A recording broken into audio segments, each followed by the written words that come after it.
It's an enormous event in television history. Now, prepare to explore the vision behind Steven Spielberg's Taken. Guys! What do you got, Nolan? Lights! Blue ones! They're following the plane! They just blew up and started tailing us! Steven Spielberg presents an epic miniseries event. Are you the people we talked to about flying saucers? We know where one crashed.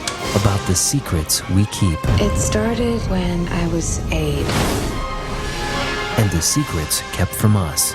These people call themselves contactees. They claim that they were taken aboard a craft. Taken.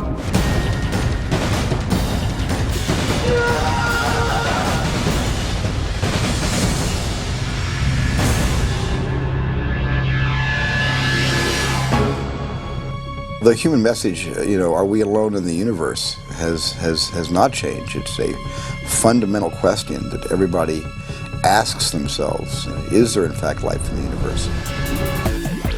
Steven Spielberg has always been fascinated by the possibility of alien life. But this great Hollywood storyteller was ready to explore the topic even further in the ultimate tale of alien abduction. That super secret spy balloon of yours? Want to see what it crashed into? Over the next hour, learn what it took to bring the epic vision of Taken to the screen. From crafting a script for the 20-hour drama. It's a love story. There's some extremely dastardly deeds along the way. To recreating 5 decades of history, down to the last detail. The B-17, they flew one in. There was a real one. To special effects that rival any Hollywood blockbuster. My goal is to revolutionize not only the way the aliens look, but the way they move. This is how Taken came to be, and why this science fiction story might not be fiction.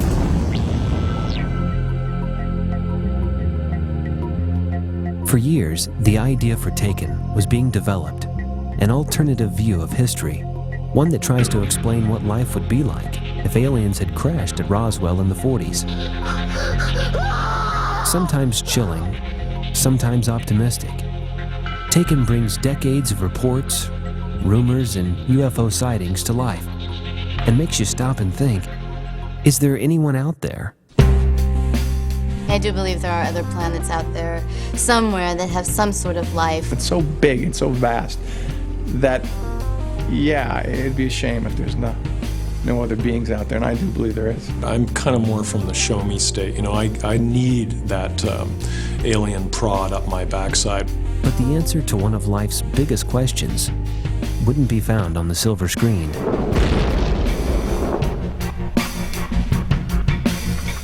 I thought that I couldn't acquit this genre in a 2-hour or 2-hour and 15-minute long movie, that we would all need a lot more patience and a lot more time to really do the history of alien abductions. And when it came to developing the project, Steven Spielberg turned to DreamWorks, the Hollywood studio he helped create. DreamWorks SKG television executive Daryl Frank was given the responsibility of taking Taken from script to screen. Steven felt like there was still more story to be told on the alien abduction experience and how it affects people, and he felt like television was a format that he could tell the full story over multiple episodes in a limited series. DreamWorks found an enthusiastic and willing partner in the Sci-Fi Channel. Sci-Fi is offering us a tremendous forum, the same way HBO offered Tom Hanks and I a great forum to do 11 hours of quality television, Band of Brothers. And now we have a chance to tell a great fictitious story. Sound speed. Here we go. And action. As the project moved forward, the issue of how to treat popular alien mythology had to be addressed. From the rumored crash at Roswell, to crop circles, to the countless reports from those who claim to have been abducted. Steven wanted to stay true to the UFO mythology and to the lore, and everything from the scoop marks to the way the grays look, to the way the shapes look. If you speak to 100 people who claim that they have been abducted, they all basically give the same story, and he felt it was important not to change the lore, but to stay with it and come up with new revelations upon it. You're talking about the tumors. They are not tumors. They are something that they put in our heads. Possibly. In order to breathe new life into these popular accounts, DreamWorks would need to assemble a seasoned producing team. They first turned to co-executive producer Steve Beers. As a veteran of James Cameron's TV series Dark Angel, he had experience in bringing science fiction to life. His primary responsibility was to oversee the entire production on location. I wanted to be involved with it the first time I heard about it.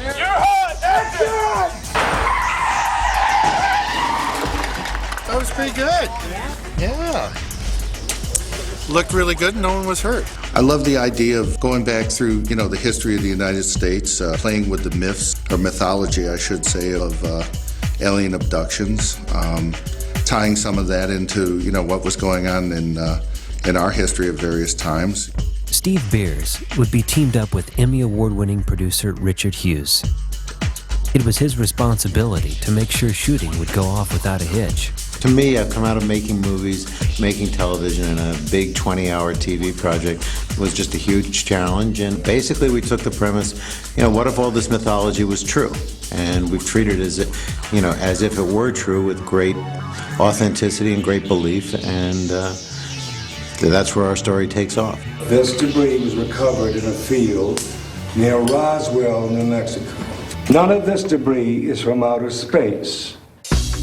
But before a single frame of film could be shot, someone had to write a script. And this wouldn't be any ordinary script. I'm Les Boheme. My role in Taken. I wrote the show, I wrote the whole story. It wound up being a 20-hour story. Les Boheme had written a number of feature films, including Dante's Peak. Initially, Les was brought on to write only the first 3 episodes, but all that soon changed. DreamWorks liked what they read so much, they decided to have Les write the whole series. It's quite remarkable what Les Boheme has done here. To write one 2-hour movie is difficult for some. He wrote 10, and for us that was the only way to do it. We wanted to have one voice, one vision, one person's point of view. We weren't sure he'd be able to pull it off, but I'm not going to say he surprised us, but he impressed us by his speed and his quality in his writing. I never thought of it as, oh my God, I'm writing 10 movies. If I thought of it that way, I would have frozen. I saw it as a novel. It's one big story, and from the moment I knew what that story was, I wanted to tell the whole thing, and it's just the opportunity to tell it on such a big scale and to get to actually explore the characters in that much depth and do all that it wasn't daunting at all. It was exciting. Action! DreamWorks and Sci-Fi Channel were off and running on their ambitious story of UFO mythology, but the project quickly became bigger than anyone had expected.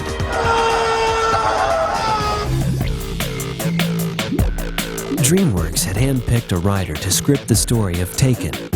Now, the challenge facing Les Boheme was to jam-pack 50 years of UFO mythology into a screenplay. It would keep television viewers glued to their screens for 10 nights. I'm never gonna fly your saucer. Not ever. So what do I hope people will take away from the show? Well, of course, I hope they'll be thrilled, delighted, scared, moved. All the things that you are when you invest 20 hours of your life in a story. And when your story is about aliens, anything is possible. The thing that always grabbed me about science fiction is, it frees the imagination to journey anywhere it can imagine itself. It doesn't have boundaries, it doesn't fence you in, it really liberates you. But the tale Les was beginning to craft had to start somewhere, and that was over the skies of 1944 Germany.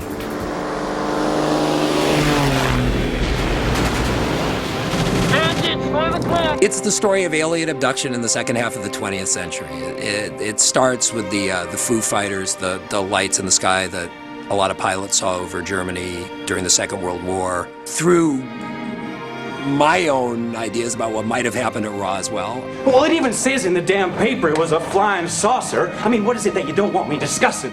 Through the UFO flying saucer sightings of the 50s and the abduction stories of the 60s and 70s on up to the present day. But Les felt that the key to telling an epic tale about aliens would be to center his story on the human element. We wanted to tell a very human story, and I was interested in all the things that people are taken by. They're taken by love. And once you go alien, you never go back. They're taken by greed. They're taken by power. Either you give me exactly what I want, or I'll go public with this. I'll bring your flying saucer crashing down on your head, Dad.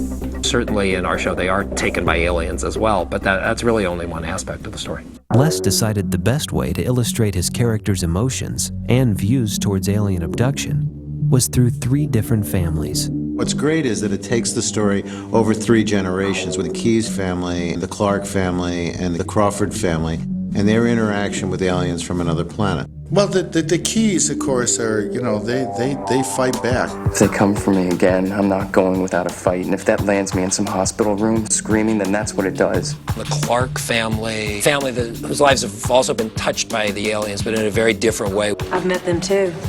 Do you think they'll be coming back soon? Our time and their time is not the same time. The Crawford family, which is a family involved with the government military investigation, they are extremely self-serving lot. They're the 3 sides to the alien abduction story. Whatever they did to me, killed all the members of my crew. They really are ordinary people that extraordinary things have happened to. This is like, you know, Dynasty with aliens. I really wouldn't know how to tell any story, and certainly I wouldn't know how to tell a story this epic without having it be really about family. You think about me once in a while. I love you, Mom. Besides family, what makes Taken so compelling and believable is that it incorporates actual historical events. One of the things I think that makes this really special is the mix of fact and fiction. Les was able to incorporate everything from crop circles to the Lubbock Lights to the Roswell crash to the Cuban Missile Crisis to historical events and historical people, and I think that's what sort of gave it the sense of realism and truth to it. Make it real and make it documentary-like, guys. Really. Guns. My approach in telling the whole story was, this all really happened, and it happened while you were busy watching something else. The idea that really intrigued me was when I was reading the first script, and you have, you know, the 2 explanations of what happened in Roswell, which was it was a weather balloon on the one hand, or it was a flying saucer on the other, and what happens in our story is the flying saucer hits a weather balloon. Are you the people we talked to about flying saucers? Yeah, there's someone around here can help you if you just go down the hall. Because my boys and I, we have some information. Down the hall. We know where one crashed. To help make sure the story he was telling was as believable as possible, Les worked closely with a variety of experts. I found that people who like science fiction know a lot about science.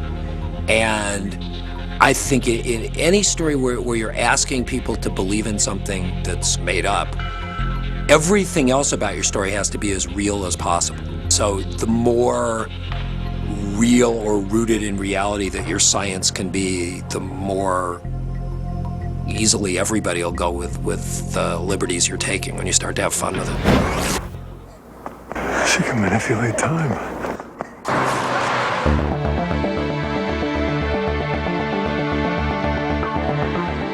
We use all kinds of technical advisors whenever we feel it's appropriate. We do a birthing scene, we'll have a medical technical advisor. We try and be as authentic as we possibly can. We've looked for surgical information, we've looked for cellular mapping information from experts at universities in the United States and here in Canada. John Underkoffer, who was our science advisor, who worked with Stephen on Minority Report, has been, you know, very instrumental in tracking for us what was going on at, you know, from 1947 to the present. And because Taken involves an elaborate government cover-up, the Army would play a big role in the story. This meant authenticity for all military scenes would be essential. Don't forget to signal to your rear man. Don't look anywhere without looking with your weapon. Good. Bring it back. We have a gentleman, Ron Blecker, who's ex-U.S. Army, who I first met up here doing Dark Angel, who is also just a military history buff, has been very dedicated to the authenticity from the military standpoint. Combining the military aspect of this production with the alien aspect of this production is incredibly difficult. I have to keep in mind what the writers, producers, and directors want to achieve with their production and still try and keep the military aspect as true as possible. Okay, here we go. Quiet. Let's roll, please. Having completed the scripts for Taken, it was now time to put the vision on film. Screenwriter Les Boheme had all 10 episodes under his belt, and he had written them at an unprecedented pace. But now, a lot more people were about to get a lot more busy, because shooting was about to begin. This show has been really challenging because it has every element of filmmaking involved in it. Virtually every episode of Taken would take place in a different time period, from World War II to the present day. Every one of the 2-hour movies was a distinct period that had to be started all over again in terms of wardrobe, cars, the houses that we could use, the buildings we could use.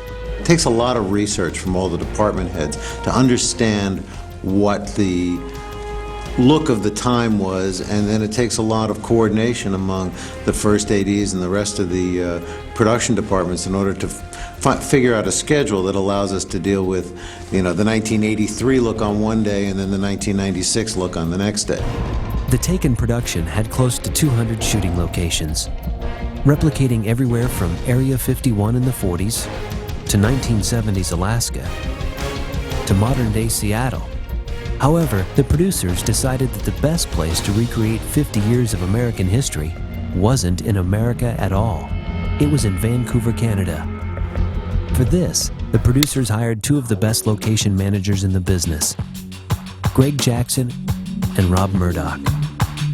We're lucky here that we have a pretty good range of locations from rural New Mexico to New York City to France for the very opening sort of battle army sequence. We're in France today. Vancouver does pretty well have everything. It has, certain old sections of town for the older areas, and it has lots of new architecture. So once we got to the contemporary time, we've had lots of choices for what we need. But we've also had to have other challenges. For crop circles, they wanted to do a cornfield.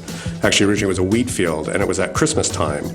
And the chance I thought of finding something like that left standing would be minimal, but we did find it.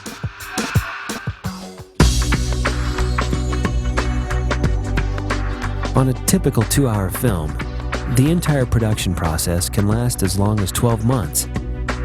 But in the case of Taken, 10 2-hour feature films would have to be produced in that same amount of time. That would mean 10 times the amount of pre-production, casting, filming, special effects, and editing. Such a responsibility would be virtually impossible for only one director to accomplish. We had 10 directors on Taken, each of them who brought their own sensibility and style to it, but all of them sort of worked within a singular vision. We had everyone from Tobe Hooper to Breck Eisner to Sergio Mimica, and they all sort of brought their own style to it, and were really interested in making sure that it all felt like one big movie. Action! Tobe Hooper, director of the cult classic The Texas Chainsaw Massacre, and Spielberg's own Poltergeist, directed the first episode, which takes place from 1944 to 1947. We just went total 1940s. And what I mean by that is it really looks like the 40s because we got all 1940s vehicles, aircraft, and sets. Hey there, soldier. Not now, Sue. I'm on duty. You look ready for action, but you don't look like you're on duty. One of the things we did when we started the stories in the 40s was to use a sort of 40s style lighting, and as we've come up into contemporary times, we've changed that lighting in every episode so that, and by change the lighting, I mean we've changed the physical instruments we've used. We used to use large tungsten lights many years ago. We started using some of them in our earlier episodes. Now we're using cooler, more HMI, blue and green kinds of lighting, and to give a more urban, contemporary texture to the final episodes. Breck Eisner took the helm of the second episode that spans the 1950s. So what we're trying to do is kind of give it a feeling like we're actually shooting it in the 50s. So there is a certain amount of feeling of Technicolor world that we're enhancing the colors a bit to get that Technicolor feel. Using film and lighting techniques to take viewers back in time is only part of the challenge. It's especially difficult to recreate a small Texas town in 1953 when there's a modern skyscraper next door. Actually, we're shooting right around the corner a motel from here, and we have one angle that we can shoot a motel, which looks period, and then all around it is modern buildings. So it's a real challenge to find it, and you have to frame carefully and pick your angles and, not get boxed in, but, you don't have the world to show. As soon as the Jeep pulls out, you come in. Episode 3 was directed by Sergio Mimica. His episode would take place during the 13 days of the Cuban Missile Crisis in 1962. It's, you look at a lot of Life magazines from the 60s and pictures of people. It's really amazing how very little things, a haircut on a man and a hairdo on a woman and can even change their performance. I'm Brian Spicer, directing episode number 4 of Taken, and my episode takes place in the 70s. And it's been quite fun trying to recreate the 70s in Vancouver. A lot of camera movement, try to incorporate some of the style that I remember from the 70s with the characters and the visuals. Each one of the 10 directors had a unique challenge. Felix Alcala had to recreate the infamous Area 51 in Canada. Director Thomas Wright, familiar with the challenges of shooting in Vancouver during the X-Files and Dark Angel, had to stage an alien birthing scene. And Jeff Woolnow, Where's my cappuccino? They got that on tape too, Matt. had to blast a giant UFO out of the sky. Roll cameras. No matter what the episode, each director had his work cut out for him, from military battles to love scenes aboard an alien craft. But all moved forward according to plan. While the directors were instrumental in capturing the essence of different eras, it was up to the actors to show the passage of time. This was achieved 2 different ways. The first was by having several actors play the same role during different periods of that character's life. The second would require special effects makeup artists to put their skills to the test. One of the interesting things about Taken was the fact that every 18 days we literally had to replace almost the entire cast, and most of them had to play probably a span of 30 years. We had actors like Joel Gretsch, who plays Owen Crawford, who we really had to age up. He started as a young military officer, and we aged him all the way up to when he got thrown out of the military. My character ages, I think it's 20 years, so I was daunted by the fact and very excited about being able to play a character that ages and matures. It's kind of like having a beginning and a middle and an end to your character. And that is thrilling to me, and I'm excited to be a part of that. I age from 25 to 65. I keep thinking about my grandmother. I look so much like her during this period. A lot of the actors have sat in prosthetic makeup as their characters have aged for innumerable hours. And Joel Gretsch would spend, sometimes 18, 20 hours in a workday. It's 4 in the morning, I'm still sleeping. And would only spend 8 in front of the camera because he'd need 5 to get into his prosthetic makeup and 4 hours to get out of it. Actually, it's really incredible what these guys do. You think you're getting that 5 back or not? It's Canadian, it's okay. It's been so much fun to see really, really talented actors, young actors, who put on aging makeup and become their parents and their grandparents. I'm finished. That looks great. As principal photography came to an end, it was time to move on to the next step of the Taken vision, visual effects. DreamWorks turned to the award-winning visual effects supervisor, Jim Lima. He and his team were off to Los Angeles to create the visual effects that would transform Taken from a television series into a television event. 9 months of shooting UFOs, car chases, and explosions had finally come to an end. flames this big coming out the side of my airplane. I'm a little worried about that. We'll be all right. But even with filming complete, there was still much work to be done. From their offices in Los Angeles, the visual effects team would use digital technology to create everything from UFOs to the extraterrestrials themselves.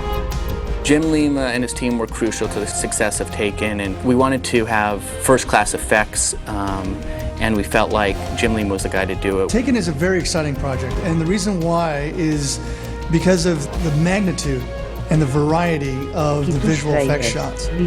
Jim Lima's first visual effects sequence would be to recreate a World War II bombing mission over Nazi Germany. This scene is based on actual documented reports where American fighter pilots claim to have witnessed mysterious blue lights known as Foo Fighters. Lights! Blue ones! Easy here, we got them too. This sequence would use computer technology to augment actual footage shot of the B-17 on set in Vancouver. The B-17 sequence in episode 1 is pretty awesome. The intention was to do what Stephen did with Private Ryan on the Normandy beaches. The greatest compliment we can get from the viewing audience is that when they see this B-17 sequence, they feel like they're watching a documentary film that was actually shot in 1944. This is Alan, and he created the environment for the B-17 sequence. What Alan did was he found a photograph from 1944 of Germany. It was actually a spy photo. This is an actual spy photo from 1944. Colorized it, and then he expanded the size of this photograph, and then stitched it together with the sky dome. And basically we have a completely synthetic environment made out of real photographs that when the camera's moving and we're flying through this environment will look absolutely realistic. And here's the final composite, the final shot. When it came to integrating the visual effects, one of the biggest issues facing Jim Lima didn't involve digital technology.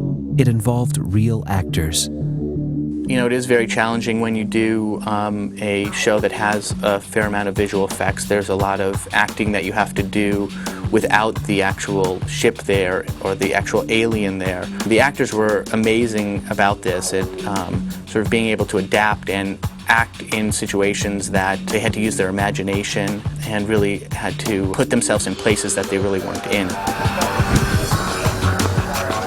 The wonderful thing, Jim Lima, who's the special effects coordinator on this, he was there the day I was shooting the scene where I see the spaceship for the first time.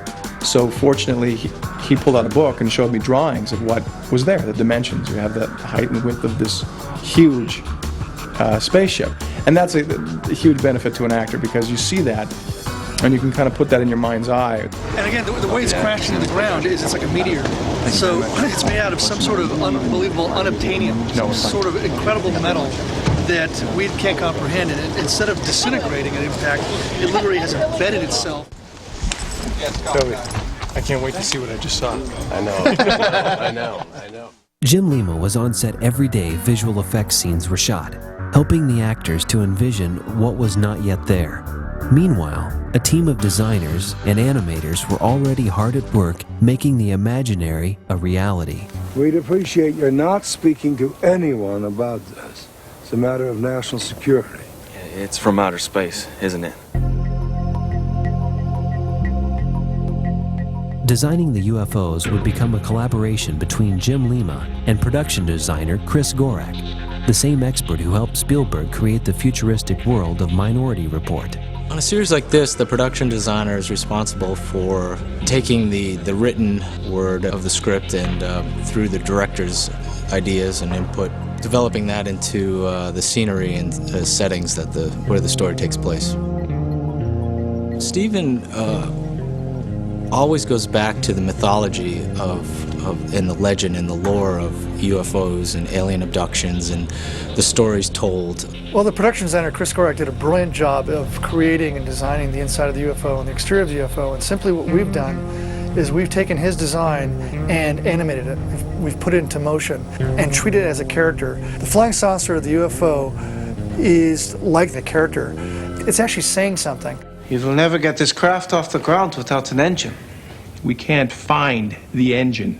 In deciding how to portray the alien spacecraft, the team decided that science fiction should be guided by science. For the interior UFO and the exterior, we were guided by Steven to do something mechanical where the audience could relate to it as a constructed craft where it wasn't flown by magic, but maybe there was some kind of technology that we could relate to. The ships, we wanted to stay close to the lore. You know, we weren't going to come up with a ship that looked different than what people had reported seeing in the sky.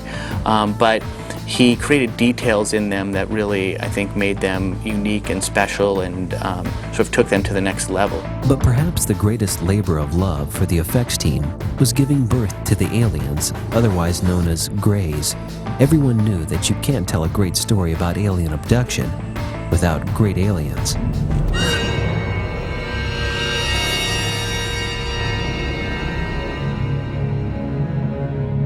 People have seen in films and in television shows the aliens before, and my goal is on this show is to revolutionize not only the way they look, but the way they move, and to really show them in a way that's never been shown before. Redefining the way aliens look was difficult enough. Even more challenging, however, was balancing the need to be innovative and different with the need to stay familiar. The designers were very aware sci-fi fans would be watching closely, so they had to remain faithful to the most popular accounts of alien sightings. The gray with a large head, the skinny body, the hugely almond-shaped eyes, is the most common form of alien in all reports, whether it's in the National Enquirer or whatever else, wherever else you would look. We are going based on the accounts, on the mythology, on the lore, and on the interviews of actual people who've been abducted. Did you like your abductions? Like them? Yeah. As in, look forward to them, enjoy them. For me, it was always that. I used to get this buzz, this energy thing. It felt great. But what makes the aliens in Taken so unique and so real is that they were designed from the inside out. Our philosophy from day one has always been, these are real beings, and they have real attributes. They breathe, they have muscles, they have bones. We feel that we can give, each alien a particular uniqueness in terms of things like blemishes and expressions and like that. And one of the goals is to make them all just slightly different from each other, the way the humans are. What I proposed in the eyes was that we'd actually see a pupil and we'd actually see the color of the eye. So that not only would we see the alien looking around and this pupil contracting and expanding, but you would also see thought. However, if you're expecting to see the same old aliens you've seen before, you're in for a big surprise.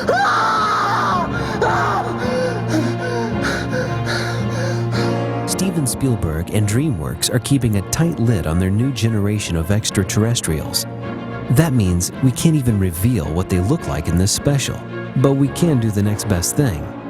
They're very spooky looking, very creepy. Sort of like chihuahuas on their hind legs. Sort of gray, large heads. I mean, they're freaks. And they were a lot more human than you might think. God, those aliens. Always late. Never knew their lines. They get to sleep late. Well, the aliens were divas. A lot of times, I'd reach for something off the craft food table and I'd turn them back and it's gone. Always wanting coffee on the set. Yeah, I'll kick them in their little green asses. Frankly, we all have to sort of cater to them a little bit, which was irritating at first, but now we understand they are special. They are entitled. They're aliens, and it's really all about them, isn't it, at the end of the day? Once the aliens and the countless other visual effects were seamlessly added, an entire new reality had been created. Taken was to be the ultimate tale of alien abduction, one that would explore the topic more comprehensively than any series or film before it. After spending close to a year of their lives bringing the project to the screen, the cast reflected on what drew them to Taken and how it changed them. I did Dark Skies, and my first hesitation was I hope it's not too much like that, but it's completely different. And so I liked that there was a new story, new ideas, and so I was excited about that. And then the fact that DreamWorks and Steven Spielberg were involved. Both the characters I play in Blair Witch and in this are both sort of obsessively ambitious women. with little regard for the feelings of others. This character has been one of the most fun and challenging that I've gotten to do. It was an opportunity to, do a little action, do some sci-fi stuff. I've never done any sci-fi before, It was an adventure. Got shot with an air cannon. Never been shot with an air cannon before, which is basically a huge funnel that's powered by some type of air tank. And it's stuffed with peat moss. It explodes and it shoots out debris. Will almost knock you off your feet. We had Dakota Fanning. Dakota Fanning plays Allie, who is the outcome of all of the interbreeding of the aliens and two of our families. She spans 5 episodes and is the narrator for our show. Amazing actress, great coup for us to get her, because we were really trying to find an actress at that age that was innocent but had the profoundness to her. Do you know what this is about? I'm not sure yet, but I think we're gonna find out soon. My favorite part, I had to wear this helmet, and it came down to here, and I couldn't see out of it at all. And then I had these, in a scene that I just finished doing it, I had these little microbes stuck on my neck. She can heal a gunshot wound. She can stop time. Matt Frewer, who many of the sci-fi audience know from Max Headroom. The implant's broadcast on a spread spectrum. The frequencies are all based around the hydrogen hyperfine transition line, the most fundamental wavelength in the universe. It's a fun thing to work on, and it's a huge undertaking. I mean, shooting a 2-hour movie in 18 days is you're going balls to the wall. Can I say wall? Taken was a rare opportunity for most actors. Great writing, complex characters, and the one thing every actor wants on a resume, the chance to work on a Steven Spielberg project. It didn't matter, just give me the smallest role. I just want to be a part of this project. And then when you find out that Steven Spielberg is producing it and behind it, you go, oh, of course. And to be involved in a project that is something that he has been very hands-on in developing and producing was definitely a draw. He's very interested in the scripts, he's very interested in the directors, he's been very attentive to all the cuts of the shows and all the editing and how we've finally decided to tell the story. And he really understands what the essential elements of telling stories about aliens are. But perhaps the greatest benefit of working on a Spielberg project is the power it has on the people involved. Close Encounters, E.T., and now Taken. What Steven Spielberg has done with all of these stories is to have raised some new questions. Have we been visited by extraterrestrials? Does the military know something they're not telling us? What did happen in 1947 with our government? Why was there so many sightings back in 1947? I think it's an interesting question, and it's fun to let your mind go there, to explore what might be out there in space. I don't know if the government knows anything that it's holding back from us, but I wouldn't be surprised if the government had information it didn't know about. Oh, I believe the military knows lots of things they're not telling us. But specifically, I have questions about it either way, frankly. How could something this huge have happened and the whole world doesn't know about it? To be perfectly honest, I don't know who's been here and who hasn't. And I'm not waiting for him to come get me. They mean us no harm. They don't want to hurt us. They come in peace. Steven Spielberg's Taken is epic in every sense of the word. It's a story that spans 5 decades and 4 generations, combining human drama with special effects, and offers a secret history of the 20th century. As viewers will soon find out, Taken not only breathes new life into the miniseries format, but challenges the imagination. What I hope that people come away with from Taken is a sense that we're all asking the same questions. That while clearly these beings are far, far more technically advanced than we are, they're not God either. They're still asking the same questions. I think our aliens are, a race that's come here and they've found something interesting, almost like we're the dolphins and they're Jacques Cousteau. and they're trying to figure out how the dolphins work.